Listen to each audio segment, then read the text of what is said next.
The fog rolled thick that night, swallowing the coastal highway in gray shroud that made yellow lines barely visible. Marcus Holloway drove with practiced ease, his Mercedes hugging each curve of the treacherous cliffs. At 42, he'd built a software empire, sold it for generational wealth, and retreated to this isolated Northern California coast to escape a world that had taken more than it gave. His headlights cut through mist, illuminating the guardrail separating asphalt from a 200-foot drop to the Pacific. He was thinking about nothing particular when something in the road ahead made him brake hard. At first, he thought it was debris, but as he slowed, the shape resolved into something that made his breath catch. A person, crumpled on the shoulder like discarded trash. Marcus pulled over, hazards blinking. Every instinct screamed to call 911 and keep driving. He'd spent 5 years perfecting isolation, building walls around his clifftop estate. Getting involved meant complications, questions, intrusion into the controlled environment he'd created. But he couldn't leave someone to die. He approached cautiously. The body was a woman, young, late 20s. She lay on her side, face obscured by matted dark hair crusted with blood.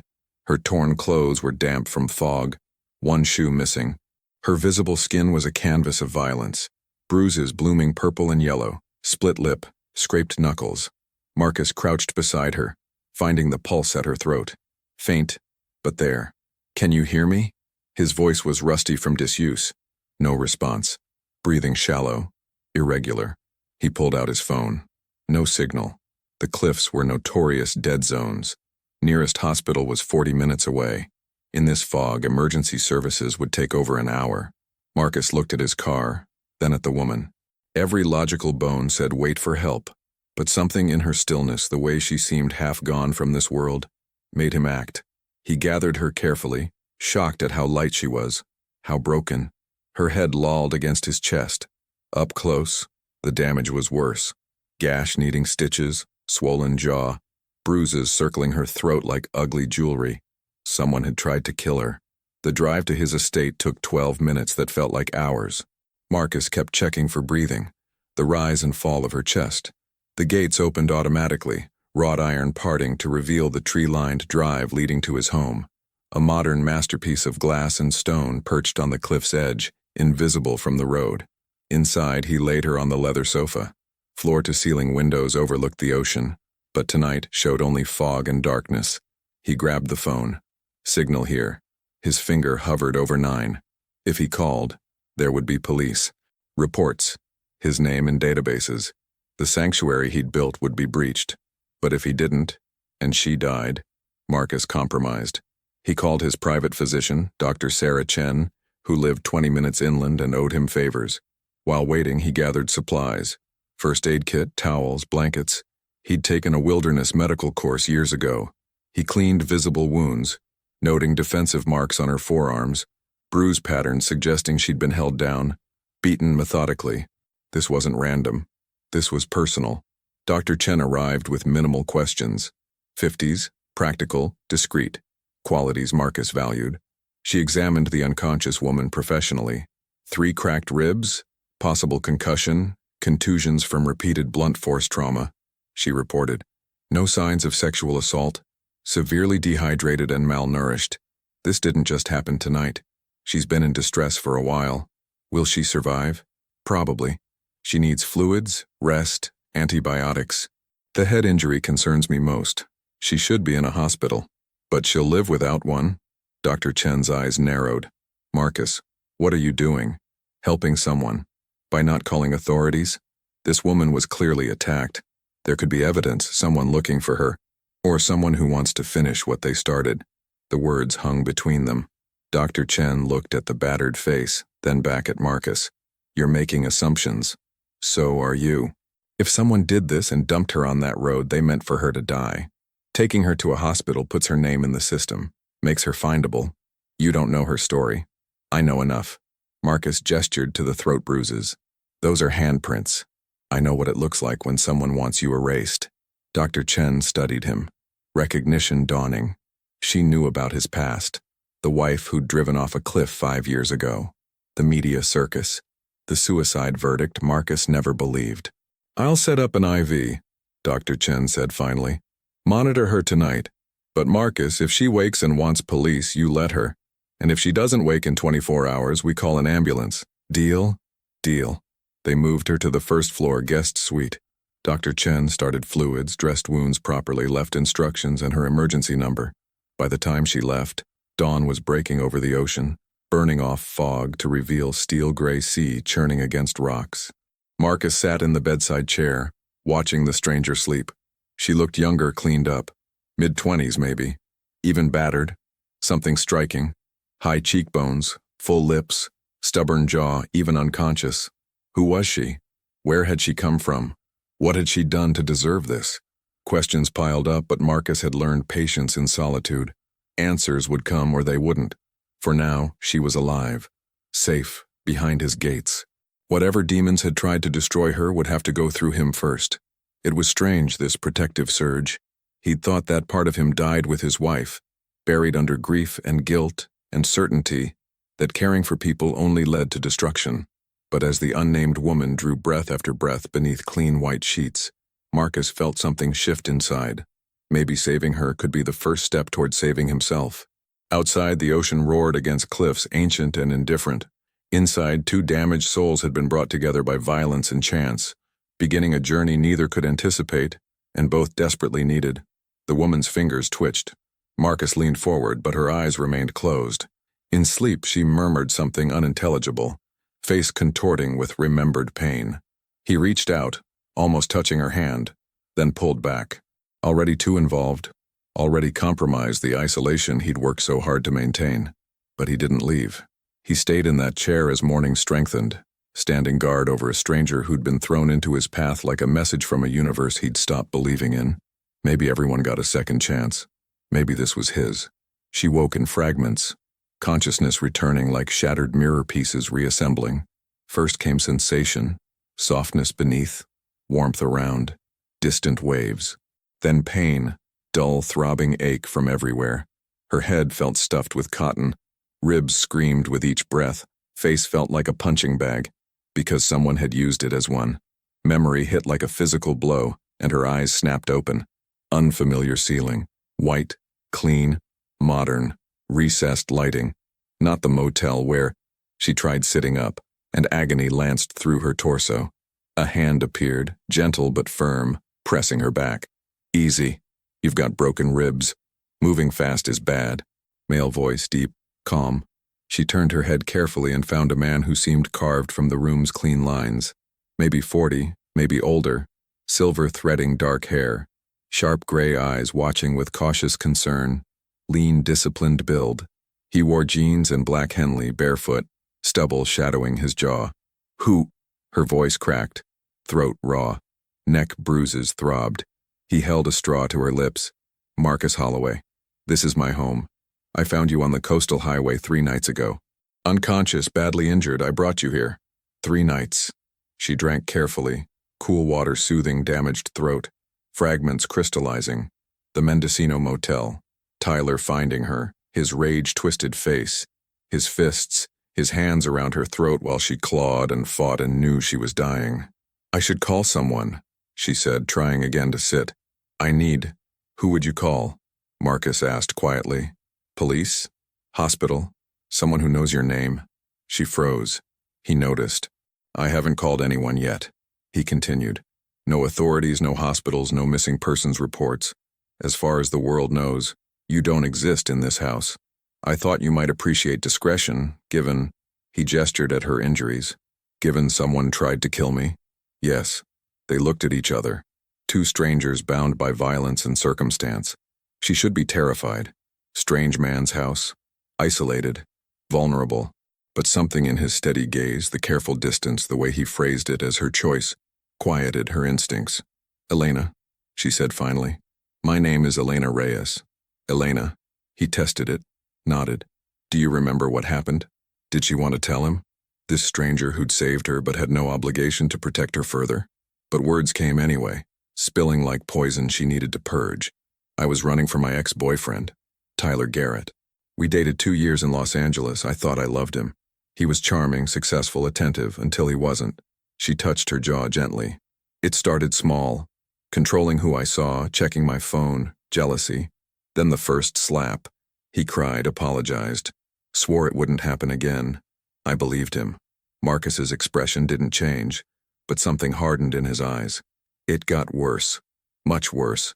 Hurt me, then sorry, then loving. The cycle repeated until I couldn't remember who I'd been before him. 6 months ago, he broke my arm. Told the ER I'd fallen. I finally understood he was going to kill me if I stayed. So you ran. Emptied my savings, $3,000, and left while he worked. Drove north with no plan except distance from LA. Moving up the coast, cheap motels, cash only, no credit cards he could track. Made it to Mendocino. Her voice cracked. Thought I was safe. Got careless, posted a sunset photo on an old Instagram I forgot to delete. He must have been monitoring everything. He found me. She closed her eyes, still seeing Tyler's face in the doorway, triumph in his expression, as he realized he had her cornered. He beat me for hours, she whispered. Said I'd embarrassed him, made him look weak, that I belonged to him. When I wouldn't stop fighting, wouldn't apologize, wouldn't promise to come back, he decided if he couldn't have me, no one could. He strangled me until I passed out. Woke up for seconds in his car, realized we were on that cliff road, then nothing until here. He threw you from a moving vehicle, Marcus said, voice carefully neutral. Left you to die. Yes. The word came out flat, emotionless. She'd used up all her feelings. Marcus stood, walked to the window, back rigid, hands clenched. When he spoke, his voice was tight with controlled anger. My wife died 5 years ago. Drove off a cliff not far from where I found you. Official verdict was suicide, but I've never been sure. We were in a bad place. She'd had affairs. I'd buried myself in work. Our marriage was a disaster, but she was terrified of heights. Never drove that road at night. I've wondered every day if someone helped her over that edge. He turned back. I understand what it's like to have questions no one will answer, to suspect violence that can't be proven, to lose someone to these cliffs. So I'm asking you plainly, do you want me to call police? We can report the assault, file charges, get you into protective services, or do you want to stay here off the grid until you're healed enough to decide what comes next? Elena studied him. This complicated man who'd saved her life, who carried his own ghosts, who offered her choice when she'd had none for so long. Tyler has money, connections. His father is a prosecutor in LA County. Last time I tried for a restraining order, it was denied. Tyler convinced the judge I was unstable, vindictive about our breakup. If I go to police now, he'll have a story ready. He always does. And I'll be in the system, findable, vulnerable. So you want to stay? Not really a question, but she answered. If you'll have me. Just until I figure out what to do. I won't be a burden. I'll help however I can. Elena. He cut her off gently. You're not a burden. You're a person who needs safety and time. I have plenty of both. But understand what you're agreeing to. This house is isolated. By design. I see almost no one. Housekeeper 3 times weekly. Property manager handles grounds. Dr. Chen checks in occasionally. Otherwise, just me. I'm not... He searched for words. I'm not good at people anymore. 5 years actively avoiding them. I can't promise good company. I don't need company, Elena said quietly. I need to not be dead. Everything else is extra. Ghost of a smile crossed his face. Fair enough. Here's how this works. This suite is yours as long as needed. Bathroom attached, closet with clothes in various sizes. Leftovers from when my wife lived here. Use whatever you want. Kitchen is stocked, help yourself. Security system would make Fort Knox jealous. No one gets through those gates without me knowing. You're safe here. What about Tyler? If he looks for me, he threw you off a cliff road into thick fog. He thinks you're dead either from the fall or exposure. And even if he suspects otherwise, my property records are buried under layers of LLCs and trusts. I'm a ghost, Elena. This place doesn't officially exist. If you want to disappear, there's no better place. Relief washing over her was so intense it brought tears. For the first time in months, maybe years, she felt the possibility of actual safety. Why are you doing this? She asked. You don't know me.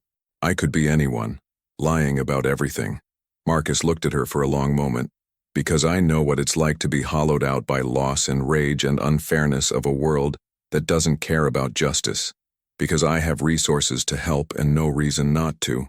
And because, he paused, because maybe saving you means I'm not completely beyond saving myself.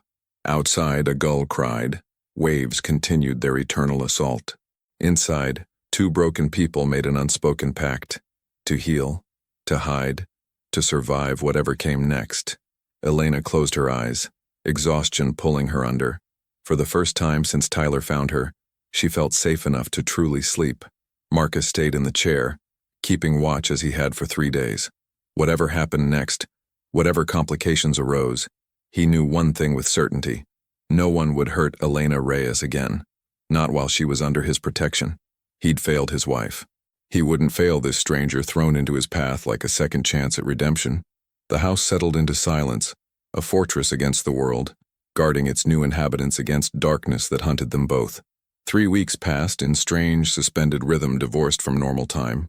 Elena's body healed incrementally, bruises fading from purple to yellow to nothing, ribs knitting back together, cuts becoming scars that would eventually silver. The physical recovery was measurable. The rest was complicated. She moved through Marcus's house like a ghost learning corporeal form again. First week she barely left the suite, too weak to do more than sleep and accept meals Marcus left outside her door. Second week she ventured into main living spaces drawn by curiosity and cabin fever. The house was stunning. Clean lines and natural materials, glass walls framing the ocean like living art.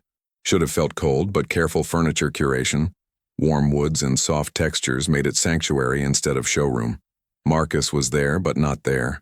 Quiet presence maintaining careful distance. He worked in his office most days. Door closed, soft keyboard clicks the only occupation sign. They shared occasional meals, polite conversations, skating across safe topics. Weather, gray whale migration patterns, difference between fog and marine layer. Neither pushed for more. A dance of two wounded animals circling each other, unsure if the other was predator or fellow prey. By third week, Elena felt strong enough to be useful. She began small, loading dishwasher, tidying living room, watering orchids lining south-facing windows. Mrs. Chen, the housekeeper, accepted her presence with minimal comment, though Elena caught the older woman watching with shrewd, knowing eyes. "He needs someone here," Mrs. Chen said one afternoon, folding laundry together. 70s, compact and efficient, hands never stopping. 5 years he's been alone in this house, not healthy. "I'm not here as therapy," Elena replied, sharper than intended. Mrs. Chen smiled. "No one said you were, but 2 lonely people healing together is better than 2 lonely people healing alone, yes?" Elena had no answer. The breakthrough came on a gray morning when Elena found Marcus in the kitchen, staring at a coffee maker with quantum physics intensity. "It's broken," he said without preamble. "I've tried everything." Elena examined the expensive machine, chrome and buttons and Italian engineering. "Did you descale it?" "Did I what?"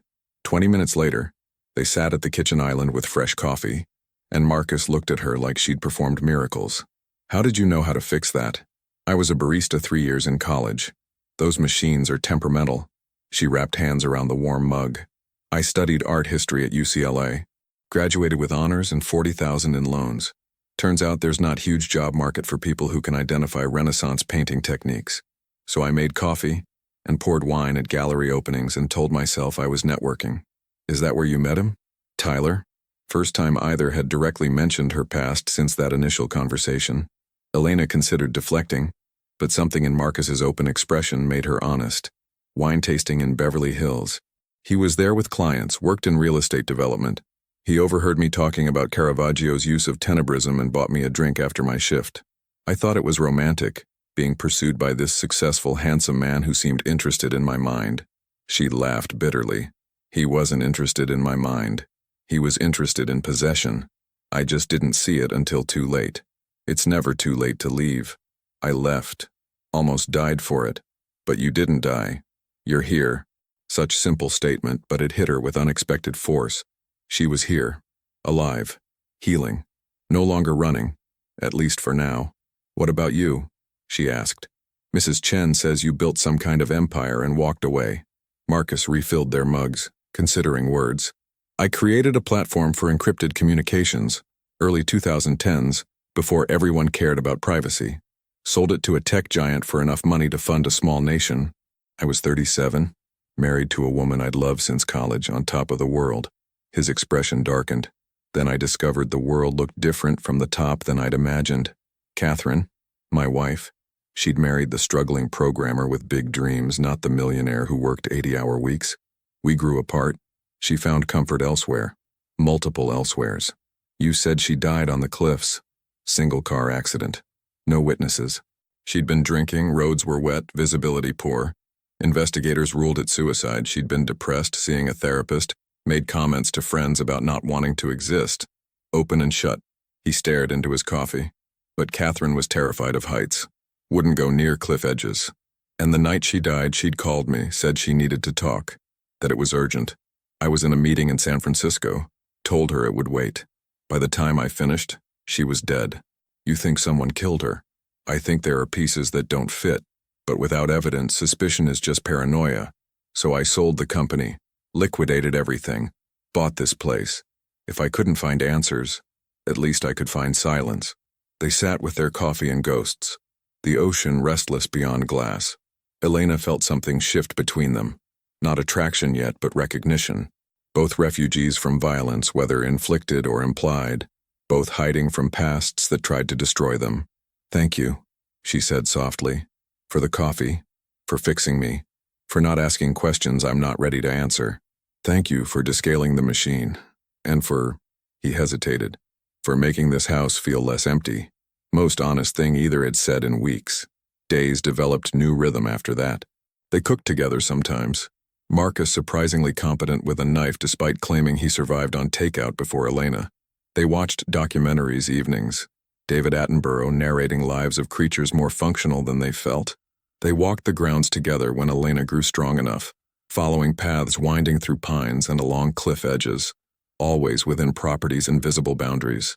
Marcus told her about the security system he'd designed personally. Motion sensors, cameras, reinforced gates. Panic buttons in every room. Paranoid? He asked, with self-deprecating smile. Prepared, Elena corrected. There's a difference. She told him about her family. Parents who'd returned to Mexico when she was 20. Younger brother in Marines stationed in Okinawa. Friendships withered under Tyler's isolating influence. I thought I was strong, she admitted. Independent. Didn't understand how someone could dismantle you piece by piece until you didn't recognize yourself. Strength isn't about never breaking, Marcus said. It's about healing when you do. They were healing, both of them, in quiet spaces between words. Elena felt nightmares losing sharpness, Tyler's face fading from dreams. Marcus laughed more, the sound rusty but real. They existed in a bubble outside time, where past couldn't quite reach and future didn't require planning. But bubbles always burst. It happened on Tuesday afternoon. Elena was in the garden, deadheading roses Mrs. Chen had planted years ago, and no one had tended since. Hands dirty, face turned to weak sunshine, when she heard Marcus calling her name with urgency that sent ice through her veins. She ran to the house, found him in his office, laptop open, face ashen. What's wrong? He turned the screen toward her. News article from an LA station. Local man Tyler Garrett speaks out after girlfriend's tragic death. Elena's vision tunneled. There was Tyler's face, appropriately grief-stricken, talking to sympathetic reporter about his beloved girlfriend, Elena Reyes, who'd been struggling with depression and substance abuse, who'd disappeared months ago, whose body had recently been identified after being recovered from ocean near Mendocino. That's not possible, she whispered. I'm not dead. They found a body. Female mid-20s recovered from water near where I found you. Badly decomposed. Identification made through dental records. My dental records. Marcus's expression was grim. Either Tyler falsified them, or he found someone who matched your description and made sure records matched. He's declared you dead, Elena. There's going to be a memorial service. He's playing grieving boyfriend. Implications crashed over her like a wave. Tyler thought she was dead, or wanted everyone else to think so. Either way, officially, legally, Elena Reyes no longer existed. What do I do? Her voice sounded small, frightened, nothing like the woman who'd been deadheading roses minutes ago. Marcus stood, crossed to her, and for the first time since she'd arrived, touched her intentionally, hands on her shoulders, steady and grounding. You have options. We can go public, prove you're alive, expose Tyler's lies. Or, he paused, or you stay dead, become someone new, disappear completely and start over. If I stay dead, he wins. If you stay dead, he has no reason to look for you. You're free. She looked into his gray eyes and saw her own turmoil reflected. This wasn't really about Tyler anymore. It was about who she wanted to be, what life she wanted to claim. I need time to think. Take all you need. But Elena, his grip tightened slightly. Whatever you decide, you're not alone in this. Not anymore. The promise in those words terrified and comforted her equally. She'd spent so long surviving alone that genuine partnership felt like a foreign language. But maybe, just maybe, it was one she could learn to speak. The decision, when it came, wasn't dramatic. No lightning bolt moment, no sudden clarity. Instead, Elena woke one morning 5 days after the news and simply knew she would not give Tyler Garrett the satisfaction of her erasure. She found Marcus on the deck watching fog burn off the ocean, coffee steaming. "I want to go public," she said. "I want to destroy him." He turned, studied her face, and nodded once. "Then we plan carefully. Tyler has resources, connections, fabricated narrative. We need to dismantle him completely, or not at all." They spent 3 days building their case. Marcus had contacts from tech days, journalists who owed him favors, investigators specializing in digital forensics, lawyers who thrived on impossible cases. Elena provided everything she'd kept: photos of injuries, threatening texts she'd screenshotted before destroying her phone, medical records from when he'd broken her arm. Dr. Chen provided testimony about Elena's condition when Marcus brought her in. Injuries consistent with attempted murder, not accident or self-harm. The Mendocino motel had security footage Marcus's investigators obtained, showing Tyler entering Elena's room, no one leaving for hours, Tyler departing alone and loading something wrapped in a blanket into his trunk. The body recovered from ocean was exhumed, dental records examined by independent experts. Within 48 hours they had proof. Records were falsified, deceased woman was not Elena Reyes, and Tyler Garrett had committed fraud at minimum, likely murder. "We go to media first," Marcus advised. "Control the narrative before he can spin it. Major outlet, prime time, your face on camera proving you're alive. Then police with all our evidence gift-wrapped." The night before the interview, Elena couldn't sleep.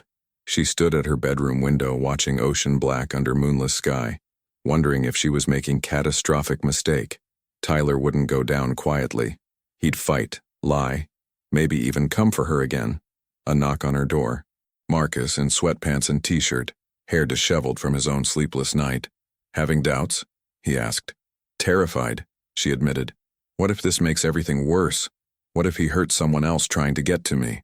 Marcus entered the room, maintaining careful distance but present in grounding way. "He's already hurt someone else.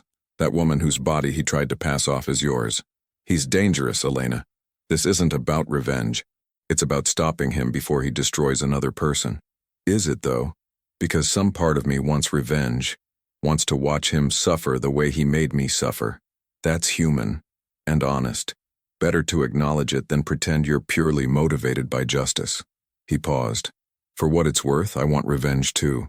On whoever killed Catherine, if someone did. On the world for taking her away before I could fix what was broken between us. On myself for not being better when it mattered. We're allowed to want vengeance, Elena.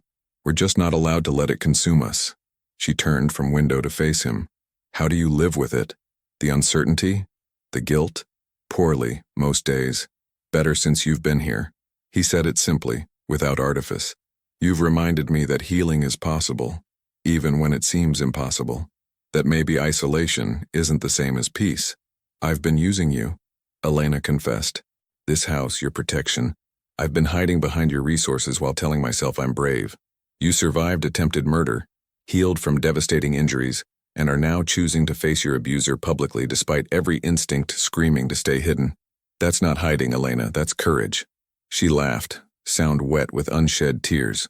"You really believe that? I've watched you these weeks. You didn't just heal physically.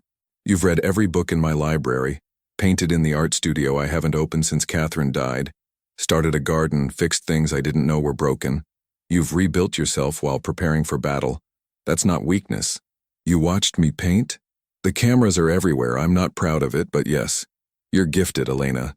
The mural you're working on in the studio, Catherine would have loved it." They stood in darkness, ocean breathing beyond glass, and something shifted irreversibly between them.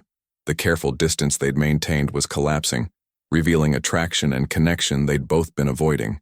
"I'm afraid," Elena whispered. "Not of Tyler. Of this. Of feeling something for someone when I swore I'd never let anyone close again." "I'm afraid too," Marcus admitted. "Of failing someone else He caught himself. "Someone else I care about protecting." "Is that what I am? Someone you care about protecting?" He crossed the space between them slowly, giving her time to retreat. She didn't. When he stood close enough that she could feel his warmth, see blue flecks in gray eyes, he spoke with devastating honesty. "You're the first person in 5 years who's made me want to be something other than alone. You're brilliant and broken and strong in ways that humble me. You're not a project or rescue. He struggled. "You're becoming essential. And that terrifies me." Elena reached up, touched his face, felt stubble rasp under her fingers. "The interview is in 12 hours. I know. After tomorrow, everything changes. Media circus, investigation, Tyler trying to destroy my credibility. This sanctuary ends." "Yes. So tonight," she pulled him closer. "Can we pretend the world doesn't exist? Can we just be two people who found each other in darkness?" Marcus's answer was to kiss her, soft and careful, like she was something precious that might shatter. Elena kissed him back, tasting coffee and possibility, feeling tight fear knot in her chest loosen slightly. This was reckless, complicated, probably terrible. She didn't care. They made love with tenderness of two people who'd both been brutalized by intimacy and were relearning its language. Afterward, they lay tangled together, listening to ocean, neither wanting to sleep and lose these stolen hours. "Whatever happens tomorrow," Marcus said, fingers tracing idle patterns on her shoulder, "you're not alone in it. Promise?" "I promise." The interview aired next evening on a major network's prime-time news magazine. Elena sat across from sympathetic journalist Marcus just off camera and told her story with unflinching honesty. She showed scars, displayed evidence, looked directly into camera and said Tyler Garrett's name. Response was immediate and volcanic. Social media exploded. LADA's office launched investigation within hours. Tyler's carefully constructed facade crumbled as journalists dug into his past and found other women with stories of abuse, other violence instances covered up by family connections. The woman whose body had been misidentified was revealed to be a missing person from Sacramento, a sex worker named Jennifer Morris who'd vanished 6 months prior. Evidence suggested Tyler had murdered her to create a body for his narrative.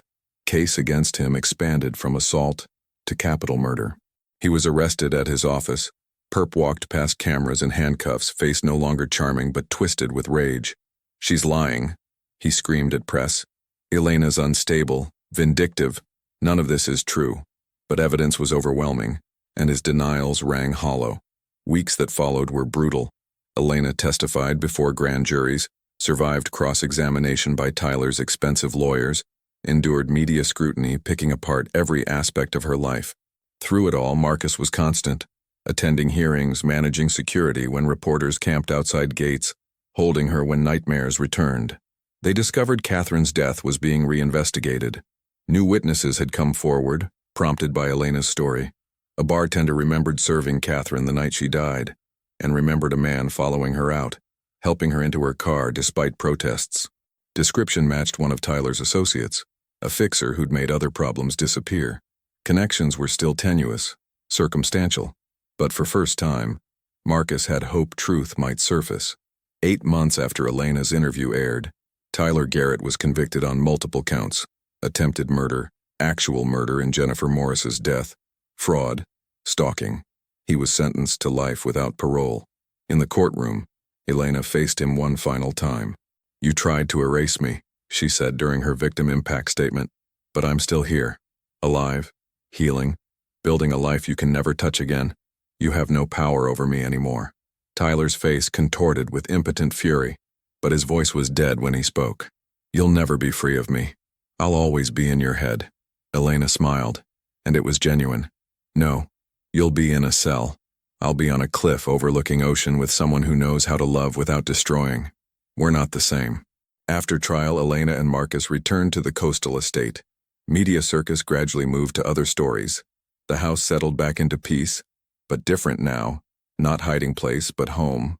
They married quietly on the deck at sunset, Dr. Chen and Mrs. Chen the only witnesses, ocean applauding with waves against rocks.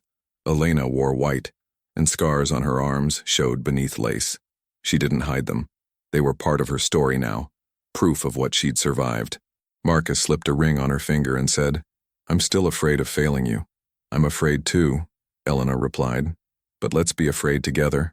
They kissed as sun painted horizon gold and crimson, two damaged souls who'd found in each other not healing. Healing was something they'd done themselves, but partnership in the messy, beautiful work of staying healed. The house on the cliff kept its secrets and occupants, a sanctuary built from survival and transformed by love. The past would always be there, scarred tissue that ached in cold weather, but the future stretched out like ocean, vast, unpredictable, and full of possibility. Elena stood at cliff's edge, Marcus's hand in hers, and felt something she'd thought Tyler had killed. Hope. Not naive hope of youth, but something harder, earned through suffering and survival. She was not the woman thrown from a car to die on a lonely road. She was not the woman who'd cowered under a monster's fists. She was Elena Holloway now, artist and survivor, wife and warrior, someone who'd gone into darkness and dragged herself back into light. The wind rose from ocean, salt and wildness, and she breathed it deep, free, healed, home. Behind them, house glowed with warm light against gathering dusk. Inside were books and art supplies and comfortable furniture, coffee that Marcus still couldn't make properly without her help, orchids needing watering, a life built from ruins. They turned together and walked back toward that light, leaving cliff edge behind. Ocean roared its eternal song, indifferent to human suffering and human triumph alike. But they'd learned indifference was just another word for freedom. The world would keep turning. They would keep healing. And sometimes, just sometimes, broken things became beautiful in their mending.